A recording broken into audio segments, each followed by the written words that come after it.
दोस्तों आखिरकार भारत के रुपए ने इतिहास रच दिया है, क्योंकि अब पूरे 18 देशों ने इसे अपना समर्थन दे दिया है। 30 बड़े-बड़े देश क्या डॉलर को रिप्लेस करने वाला है रुपए को अब क्योंकि जिस तरीके से अमेरिका में मंदी आ लगे हैं और यानी कि ऑनलाइन पेमेंट की अगर बात करें होते जा रहे हैं, किसी उसी तरह से बिजनेस रिलेटेड पेमेंट की बात की जाए जबकि तो रुपया 35 देश तकरीबन तो ऐसे में इंडियन रुपए में ही ट्रांजैक्शन कर रहे हैं। जब लेकिन ये सब कैसे हो गया, अब आपको डिटेल में हम बताते हैं। अभी तक दुनिया के अभी तक जो चल रहा है भारत के रुपए की भारत की करेंसी है, यानी दोस्तों पूरी दुनिया मानने लगी है कि भारत है फ्यूचर का सबसे बड़ा की चमक को बनने फीका करने के लिए और इस वजह से आज तरह से देशों को हटा दिया जाए तो अब इस वीडियो में आपको इसके बारे में विस्तार से डॉलर से काफी इसलिए वीडियो को अंत तक लेकिन आखिर ऐसा क्या हुआ कि डॉलर पर अपनी निर्भरता को कम करने और भारत में अपने एक्सपोर्ट को बढ़ाने के कई महीनों से ये देख रहे होंगे कि रुपए में रुपया दिन बढ़ावा डॉलर के मुकाबले कमजोर होता जा रहा है और अब ऐसे में भारत के साथ एक डॉलर की करने में जिन देशों ने दिलचस्पी ली के आसपास हुआ मैं रूस, लेकिन श्रीलंका 2023 की शुरुआत में यानी कि इजराइल एक साल में ही डॉलर की कीमत लगभग 82 रुपए के आसपास और ब्रिटेन शामिल है। ऐसे में डॉलर इंटरनेशनल ट्रेड के रुपए में सबसे बड़ा दुश्मन बना हुआ है और साथ ही इन्होंने भारत सरकार से डॉलर का खेल ही खत्म करने के प्रोसेस को इंडियन रुपए को ग्लोबल करेंसी बनाने में लिस्ट में रूस और इजराइल इंडियन रुपए के लिए सबसे बड़ी खुशखबरी भी आ गई है आप कि दुनिया भर में 35 से भी ज्यादा रुपए की इंडियन रुपए में ट्रेड करने के लिए इंटरेस्टेड। दरअसल आरबीआई ने पिछले साल जुलाई के महीने में भारतीय रुपए में क्रॉस बॉर्डर ट्रेड ट्रांजैक्शन को लेकर जो गाइडलाइंस जारी की और भी इस तरह के उसके बाद से दुनिया के 18 देश डॉलर को छोड़कर इंडियन रुपए में ट्रेड करना चाहते हैं। सीधे तौर पर इंडियन रुपया जैसे जैसे ग्लोबल करेंसी बन रहा है, जहां दुनिया भर के देश भारत की यूपीआई की तारीफ करते डॉलर को हो रहा है, इसलिए अमेरिकन नाना चाह और अमेरिकन सरकार में खलबली मची है। भारत में दोस्तों इंडियन रुपया ग्लोबल करेंसी बनने जा रहा है, लेकिन शायद आपको यह बात जानकर हैरानी देशों के साथ इंडियन रुपए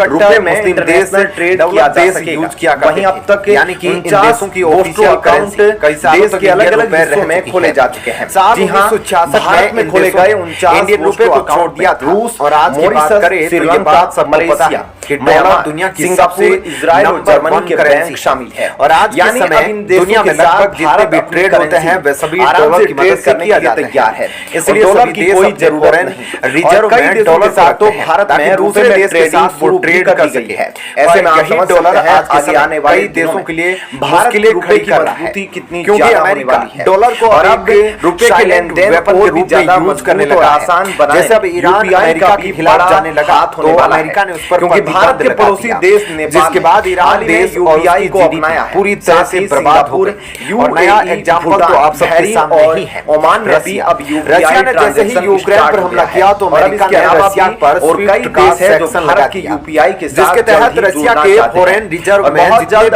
डॉलर पड़े हुए थे और यूरोप वे रातों रात ही गायब हो गए। रशिया को इससे 130 बिलियन डॉलर ट्रांजैक्शन में भारत की सैंक्शन लगने के बाद रशिया किसी भी देश के साथ पूरी दुनिया में भारत की यूपीआई का बोलबाला और इंडिया ने अमेरिका की दादागिरी को नकार दिया क्योंकि इंडिया हमेशा से ही अपने स्वाभिमान के लिए खड़ा और भी ज्यादा इंडिया खाली यूएन के सैंक्शन को मानता है, इसलिए इंडिया ने रूस के साथ व्यापार करना और अगर ऐसा हो गया तो इंडिया तो अब किसी भी रशिया के साथ बड़ी मात्रा में अमेरिका के सामने और वह भी अपने लोकल और देखा जाए तो भारत के आसपास ऐसे कई देश है जो डॉलर यानी कि भारत सरकार में अब ये समझ में आ गया है कि अगर इंडियन रुपए को डॉलर के मुकाबले भारत सरकार ने 2047 डॉलर को छोड़कर इंडियन रुपए को ग्लोबल करेंसी बनाने का मन बना लिया है। और ऐसे में अब आप देख सकते हैं कि इंडियन रुपया अपने आप को ग्लोबल करेंसी के रूप में एस्टेब्लिश कर रहा है। तो दोस्तों ऐसे में इस खबर के बारे में आपकी क्या?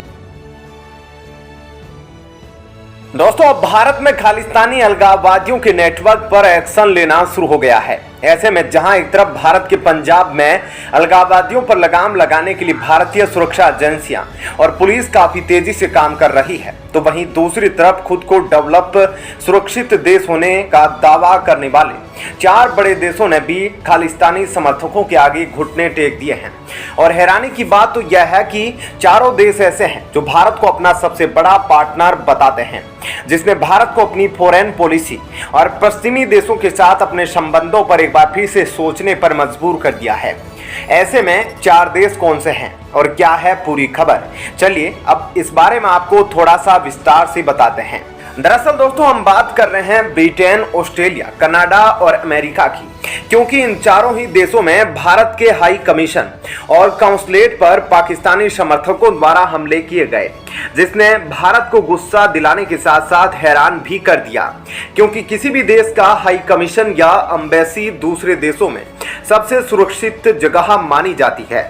ऐसे में अगर ऑस्ट्रेलिया, अमेरिका, ब्रिटेन और कनाडा जैसे विकसित देशों में भी भारत के हाई कमीशन सुरक्षित नहीं है, तो हम कैसे कह सकते हैं कि वहां पर काम कर रहे स्टाफ और भारतीयों की सुरक्षा को विदेश सुनिश्चित कर पाएंगे?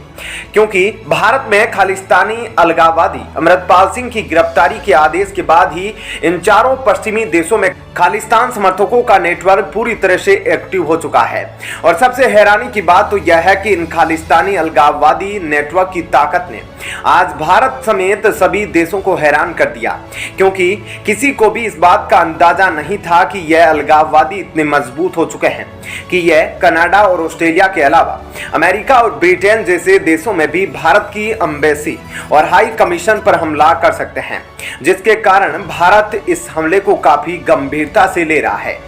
लेकिन पश्चिमी देशों की नाकामयाबी और चुप्पी भारत को लगातार गुस्सा भी दिला रही है, क्योंकि लंदन में भारत के हाई कमीशन पर हुए भयानक हमले और तिरंगे के अपमान के बावजूद अभी तक ब्रिटेन के प्रधानमंत्री ऋषि सुनक ने इस घटना पर एक भी बयान नहीं दिया है, जबकि दूसरी तरफ अमेरिका ने आधिकारिक तौर पर बयान जारी करके सैन फ्रांसिस्को के काउंसलेट पर हुए हमलों की कड़ी निंदा की थी। ऐसे में अब भारत ब्रिटेन की तरफ देख रहा है ताकि ब्रिटेन भी इस मुद्दे पर कुछ कड़ी कार्रवाई करे। हालांकि ऐसा बिल्कुल भी नहीं है कि अमेरिका, ब्रिटेन, कनाडा और ऑस्ट्रेलिया की अथॉरिटी खालिस्तान अलगाववादियों के खिलाफ एक्शन नहीं ले सकती, बल्कि अगर यह चाहे तो मात्र कुछ ही महीनों में खालिस्तानियों का पूरा नेटवर्क खत्म किया जा सकता है, क्योंकि इन देशों का सिक्योरिटी प्रोटोकॉल इतना मजबूत होता है कि जरूरत पड़ने पर यह अपने देश के नागरिकों की सुरक्षा की गारंटी करने के लिए किसी भी हद तक जाते हैं। पर क्योंकि यहाँ बात भारत से जुड़ी हुई है और साथ ही इंटरनल पॉलिटिक्स भी एक बड़ी वजह है, जिसकी वजह से ये सभी देश खालिस्तानी अलगाववादियों पर कड़े कदम नहीं उठा रहे हैं। लेकिन अब पानी भारत के सर के ऊपर से जा चुका है, क्योंकि एक साथ 4 देशों में मौजूद भारत की एम्बेसी, हाई कमीशन और मंदिरों पर हुए हमलों ने भारत को इस बात का एहसास दिलाया है कि अब हमें इन खालिस्तानी समर्थकों के खिलाफ कोई बड़ा कदम उठाना होगा और एक एग्जाम्पल सेट करना होगा कि भारत के खिलाफ आवाज उठाने वाले